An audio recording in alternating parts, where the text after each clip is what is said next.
ஆஸ்ட்ரோசேகர் YouTube channel நேயர்களுக்கு அபிராமி சேகரின் அன்பான வணக்கங்கள். உத்திரட்டாதி நட்சத்திரத்தில் பிறந்த உங்களுக்கு ராகுகேது பயிற்சி எப்படிப்பட்ட பொது பலன்களை செய்யும் அப்படிங்கிறத பார்க்குறோம். பொதுவாக உத்திரட்டாதி நட்சத்திரம் அப்படின்னாலே நீங்கள் மீன ராசியில் பிறந்தவங்க உங்களுக்கு தெரியும். நம்ம இங்கே ராசி பலன் பார்க்கல, நட்சத்திர பலன் மட்டும்தான் பார்க்குறோம். ஒருவேளை உங்களுக்கு மீன ராசியில் பிறந்தவங்களுக்கு ராசி பலன் வேணும்னு நினைக்கிறவங்க என்னுடைய அபிராமி சேகர் யூடியூப் சேனலை ரொம்ப விரிவாகவும் விளக்கமாகவும் கொடுத்துருக்கேன். வேணும்னு விருப்பப்படுறவங்க அதில் போய் பாருங்கள். இங்கே உத்திரட்டாதி நட்சத்திரத்தில் பிறந்தவங்களுக்கு இந்த ராகு கேது பயிற்சி எப்படி இருக்கும்? பொதுவாக இந்த ராகு கேது பயிற்சியே மே மாதம் 18ஆம் தேதி அன்றைக்கி ஞாயிற்றுக்கிழமை வருது. அன்றைக்கி நைட்டு சுமார் 7:40 ராகு பகவான் மீன ராசியிலிருந்து கும்ப ராசிக்கு பயிற்சி ஆகிறார். கேது பகவான் கன்னி ராசியிலிருந்து சிம்ம ராசிக்கு பயிற்சி ஆகிறார். இங்கே பார்த்திங்கன்னா ராகு 3 நட்சத்திரத்தின் வழியாக பலன் செய்வார். கேதுவும் 3 நட்சத்திரத்தின் வழியாகத்தான் நமக்கு பலன் செய்ய போகிறாங்க. உத்திரட்டாதி நட்சத்திரம்னா நீங்கள் சனி பகவானுடைய ஆதிக்கத்தில், அனுகூலத்தில், அனுகிரகத்தில் பிறந்தவங்க. சனி பகவான் பார்த்திங்கன்னா கோச்சாரத்தில் மீன ராசியில் 2 வருஷம் 2 மாதம் சஞ்சரிக்க போகிறார். ஆக இந்த உத்திரட்டாதி நட்சத்திரத்தில் பிறந்த உங்களுக்கு முதல்ல பேசிக்கலாக ஒரு விஷயம் தெரிஞ்சுக்கங்க. நவகிரகங்கள் 9மே சுபகிரகங்கள், 9மே பாவகிரகங்கள். ஒரு கிரகம் உங்களுக்கு நன்மையை செய்துனா அதே கிரகம் இன்னொரு விதத்தில் தீமையும் செய்வதற்கான வாய்ப்பு இருந்துக்கிட்டே இருக்குது. ஆக நவகிரகங்கள் 9ல் இந்த ராகு கேது 2 தான் நிழல் கிரகங்கள், சாயா கிரகங்கள்னு பேர். நம்ம வாழ்க்கையில் நடக்கக்கூடிய அத்தனை எதிர்பாராத நல்ல தீய விஷயங்கள் அத்தனைக்குமே இந்த 2 கிரகங்கள் தான் ரொம்ப முக்கியம். நவகிரகங்கள் 9ல் கண்ணில் பார்க்குறது சூரியன் சந்திரன் மட்டும்தான். அந்த சூரியனும் சந்திரனுமே பிடிக்கக்கூடிய ஆற்றல் ராகு கேதுகளுக்கு இருக்குது. அதனால தான் சூரியனை பிடிக்கும் போது சூரிய கிரகணம், சந்திரனை பிடிக்கும்போது சந்திர கிரகணம்னு நம்ம சொல்கிறோம். இங்கே உத்திரட்டாதி நட்சத்திரத்தில் பிறந்த உங்களுக்கு இந்த பயிற்சியில் யாரெல்லாம் நீங்கள் வேலை தேடிட்டுருக்கீங்களோ கண்டிப்பாக வேலைக்கான வாய்ப்பு, சந்தர்ப்பங்கள் உங்களுக்கு கண்டிப்பாக கிடைக்கும். ஒருவேளை நீங்கள் வேலையை விட்டுட்டு வெளியே வந்துட்டீங்க அல்லது வெளியேற்றப்பட்டுட்டீங்க அப்படிங்கிறவங்களுக்கும் மறுபடியும் ட்ரை பண்ணுங்கள். பெட்டர் ஜாப் இருக்குது. ஸோ நீங்கள் எந்த சர்வீஸில் இருந்தாலும் சரி, நீங்கள் கவர்மெண்ட் சர்வீஸில் இருக்கீங்க, ப்ரைவேட் செக்டாரில் இருக்கீங்க, எனி அதர் ரெஃப்யூட்டட் கன்சர்னில் ஒர்க் பண்ணிகிட்ருக்கீங்க, உங்களுடைய ப்ரொஃபஷனில் ஜாபில் நீங்கள் என்னெல்லாம் அச்சீவ் பண்ணணும்னு நினைக்கிறீங்களோ அதெல்லாம் நடப்பதற்கான வாய்ப்புகள் நிறைய இருக்குது. ஸோ வேலையில் பெரிய லெவலில் எஃபர்ட் எடுத்து பண்ணுங்கள். உங்களுக்கான ரெகக்னைஸ் கண்டிப்பாக இருக்குது. ப்ரொமோஷனை எதிர்பார்க்குறவங்க இன்க்ரிமெண்ட்டு, இன்சென்டிவ், போனஸ் எதிர்பார்த்தவங்களுக்கு கிடைக்கும். அதுலேயும் வேலையின் நிமித்தமாக நான் ரோல் சேஞ்ச் பண்ணணும்னு நினைக்கிறவங்க, இன்னர் சேஞ்ச் பண்ணணும்னு நினைக்கிறவங்க, ப்ராஜெக்ட் மாறணும்னு நினைக்கிறவங்க, ட்ரான்ஸ்ஃபரை எதிர்பார்க்குறவங்க அத்தனை பேருக்கும் கிடைப்பதற்கான வாய்ப்பு இந்த பயிற்சியில் உத்திரட்டாதி நட்சத்திரத்தில் பிறந்த உங்களுக்கு இருக்குது. அது மட்டும் இல்லை, யாரெல்லாம் ஃபர்தராக நீங்கள் ரிசர்ச் பண்ணுறீங்க, பிஹெச்டி பண்ணணும்னு நினைக்கிறவங்க பண்ணுங்கள். ஆல்ரெடி நீங்கள் ஏற்கனவே பண்ணிகிட்டு இருந்தீங்கன்னா நீங்கள் உங்களுடைய கோர்ஸை கம்ப்ளீட் பண்ணுறதுக்கோ பாஸ் பண்ணுறதுக்கோ வாய்ப்புகள், சந்தர்ப்பங்கள் நிறையா உண்டு. அது இல்லாமல் ஃபர்தராக நீங்கள் ஹையர் எஜுகேஷனுக்காக அதர் ஸ்டேட் போகிறவங்க, அதர் கண்ட்ரி போகிறவங்க தாராளமாக போகலாம்.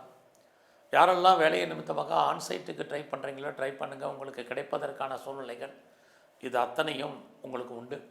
உங்களுடைய வெளிநாட்டு தொடர்புகள் உங்களுக்கு சாதகமாக இருக்கும். யாரெல்லாம் வெளி மாநிலத்தில், வெளிநாட்டில் இன்வெஸ்ட்மெண்ட் பண்ணணும்னு நினைக்கிறீங்களோ பண்ணுங்கள்.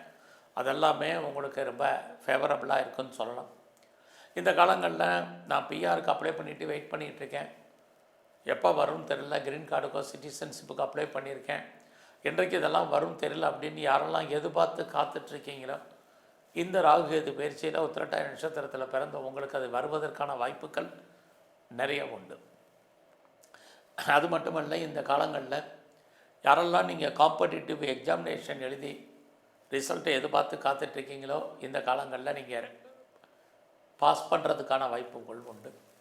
அது மட்டும் இல்லை, யாரெல்லாம் வழக்குகள் இருக்கோ வழக்குகள்லேருந்து நீங்கள் விடுபடுவதற்கு, வழக்குகளில் ஜெயிப்பதற்கான வாய்ப்பும் இந்த பயிற்சி முழுவதுமே உங்களுக்கு இருக்குது. அது இல்லாமல் இந்த காலங்களில் ஏதாவது கடன், லோன் அப்ளை பண்ணியிருக்கீங்க அப்படின்னா நீங்கள் என்ன பர்பஸ்க்காக அப்ளை பண்ணீங்களோ அதுக்காக தான் செலவு பண்ணணும். இல்லைன்னா தேவையில்லாத செலவினங்கள், விரயங்கள், நஷ்டங்கள் ஏற்படும். இந்த காலங்களில் உங்களுடைய உடல் ஆரோக்கியத்தில் ரொம்ப ரொம்ப கவனமாக இருங்க. அதே உத்திரட்டாதி நட்சத்திரத்தில் சனியுடைய ஆதிக்கத்தில் பிறந்த நீங்கள் உடலில் இனம் காண முடியாத வியாதிகள் ஏற்பட்டு விலகும். உடம்புல ஸ்கேனு, எக்ஸ்ரே, இசிஜி, எம்ஆர்ஐக்கெல்லாம் கட்டுப்படாத வியாதிகள் வர்றதுக்கான வாய்ப்புகள் இருக்குது. கவனமாக இருங்க. கணவன் அல்லது மனைவி 2 பேரில் யாருக்காவது ஒரு ஆளுக்கு பிரிவு அல்லது 2 பேரில் யாருக்காவது ஒரு ஆளுக்கு தேவையற்ற செலவினங்கள், விரயங்கள், நஷ்டங்கள், வைத்திய செலவுகள் இதுவும் இந்த காலங்களில் இருக்குது. யாரெல்லாம் டிவோர்ஸ்க்கு அப்ளை பண்ணியிருக்கீங்களோ உங்களுக்கு ஃபஸ்ட்டு கிடைக்கும். அதுக்கப்புறம் தான் திருமணத்தை பற்றி யோசிக்கிறவங்களுக்கு திருமணம் நடப்பதற்கான வாய்ப்பு. உங்களுடைய லவ் சக்ஸஸ்ஃபுல் ஆகிறதுக்கான சூழ்நிலைகள், நம்முடைய ஜாதி, மதம், இனம், மொழிக்கு அப்பாற்பட்ட தொடர்புகள் இது அத்தனையும் இருக்குது. இந்த பெயர்ச்சியில் உங்களை பொறுத்த வரைக்கும் நீங்கள் எடுக்கக்கூடிய முயற்சிகளை ஒரு 2 தடவை ட்ரை பண்ணுங்கள். கண்டிப்பாக உங்களுடைய முயற்சிகள் சக்ஸஸ்ஃபுல் ஆகும்.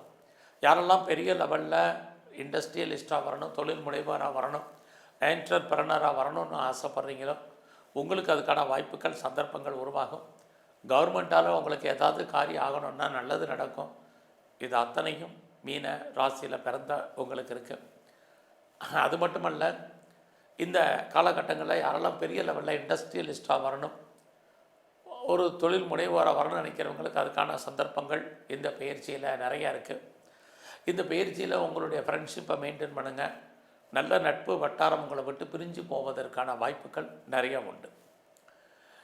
அது இல்லாமல் இந்த காலங்களில் நீங்கள் சொந்தமாக இடங்கடை வாங்கிறதுக்கு, வீடு வாங்கிறதுக்கு, வண்டி வாகனங்கள் வாங்குவதற்கு, நிறைய வீட்டு உபயோகப் பொருட்கள் வாங்குவதற்கெல்லாம் வாய்ப்புகள், சந்தர்ப்பங்கள் உருவாகும். இதெல்லாம் வாங்குறதுக்கு எங்கிட்ட பணம் இல்லை, பொருள் இல்லை, தனம் இல்லைங்கிறவங்களுக்கு நீங்கள் லோன் வாங்கி வாங்குவதற்கான சூழ்நிலைகள் தான் நிறைய இருக்குது. ஏன்னா கும்பராசியில் ராகு, சிம்மராசியில் கேது இருக்காங்க. அப்படி இருக்கிறது உங்களை பொறுத்த வரைக்கும் எவ்வளோக்கு எவ்வளோ கடன் இருக்கும் இந்த பயிற்சி முழுவதுமே அவ்வளோக்கு அவ்வளவு உங்களுடைய உடல் ஆரோக்கியம் நன்கு அமையும். இல்லைன்னா தேவையற்ற செலவினங்கள் இருந்துக்கிட்டே இருக்கும். இந்த பயிற்சியில் நீங்கள் யாருக்கும் தேவையில்லாமல் கடன் கொடுக்காதீங்க. அதில் பிரச்சனைகள், போராட்டங்கள் இருக்குது பின்னாடி. அதனால் நமக்கு ப்ராப்ளம் இருக்குது. அந்த பணம் வர்ற மாதிரி ஒரு தோற்றம் வர்றதுக்கான வாய்ப்புகள் இல்லை. ஸோ நீங்கள் ஏதாவது ப்ரொடக்ஷன் சைடில் இருக்கிறீங்கன்னா, உற்பத்தி சார்ந்த துறைகளில் இருக்கக்கூடிய உங்களுக்கு வருமானங்கள், சம்பாத்தியங்கள் இருக்குது. ஓரளவு விவசாயத்தில் இருந்தாலும் ஓரளவுக்கு மகசூல் லாபம் உங்களுக்கு கிடைப்பதற்கான வாய்ப்புகள் நிறைய உண்டு. இந்த பயிற்சியில் உங்களுக்கு சமூகத்தில் பெரிய மனிதர்களுடைய நட்பு, பெரியவர்களுடைய தொடர்பு அல்லது ஒரு செலிபிரிட்டியுடைய உறவுகள்லாம் உங்களுக்கு வருவதற்கான வாய்ப்புகள் நிறையா உண்டு. யாரெல்லாம் அப்பாவுடைய அன்பு, ஆதரவை எதிர்பார்த்து காத்திருக்கீங்களோ கிடைக்கும். ஃபர்தராக உங்களுடைய ஹையர் எஜுகேஷனுக்காக நீங்கள் அதர் ஸ்டேட், அதர் கண்ட்ரி போகணுங்கிறவங்க தாராளமாக மூவ் பண்ணலாம். ஒரு நீண்ட தூர பயணம் போகிறதுக்கான வாய்ப்புகள் இது அத்தனையும் இந்த பயிற்சியில் இருக்குது. இந்த பயிற்சியில் குழந்தைகள் இருந்தால் குழந்தைகள் உங்களை விட்டு பிரிஞ்சிருக்க வேண்டிய காலம் அல்லது அவர்களை விட்டு நீங்கள் பிரிஞ்சிருப்பதற்கான வாய்ப்புகள் உண்டு. பெருசாக இந்த பயிற்சியில் நீங்கள் ஏதாவது கலைத்துறையில் இருக்கீங்கன்னா புகழ், அந்தஸ்திற்கு வருமானங்கள் சுமார். யாரெல்லாம் பெரிய லெவலில் ஷேர்ஸில் இன்வெஸ்ட்மெண்ட் பண்ணணும், ட்ரேடிங் பண்ணணும், ஆன்லைன் பிஸ்னஸ் பண்ணணும், மியூச்சுவல் ஃபண்டில் இன்வெஸ்ட்மெண்ட் பண்ணணும்னு நினைக்கிறவங்கெல்லாம் கொஞ்சம் பொறுமை, நிதானமாக இருங்க. எல்லா விதமான யூக வணிகங்களும் சுமாராகவே இருக்குது. இன்வெஸ்ட்மெண்ட்டு லாஸ் ஆகிறதுக்கான வாய்ப்புகள் தான் இருக்க வழியே கெயின் இல்லை. ஸோ இந்த காலங்களில் அரசியல் சார்ந்த துறைகளில் நீங்கள் இருந்தீங்கன்னா எதிரிகள் விஷயத்தில் கவனம். ஒரு பக்கம் எதிரிகளை ஜெயிக்கிற மாதிரி தோற்றம், இன்னொரு பக்கம் எதிரிகளால் தொல்லை, இது அத்தனையும் இருக்குது. நீங்கள் விளையாட்டு சம்மந்தமான துறைகளில் இருந்தீங்கன்னா புகழ், அந்தஸ்து, வருமானங்கள் உண்டு. இந்த பயிற்சி முழுவதுமே நீங்கள் துர்க்கையும் காளியும் கும்பிடுங்க, விநாயகரை வழிபாடு பண்ணுங்கள். வாய்ப்பு இருந்தால் சித்தர்களுடைய ஜீவ சமாதி போயிட்டு வாங்க. எங்கெல்லாம் பைரவர் இருக்காரோ அவரை வழிபாடு பண்ணுங்கள், நன்மை ஏற்படும். நன்றி, வணக்கம்.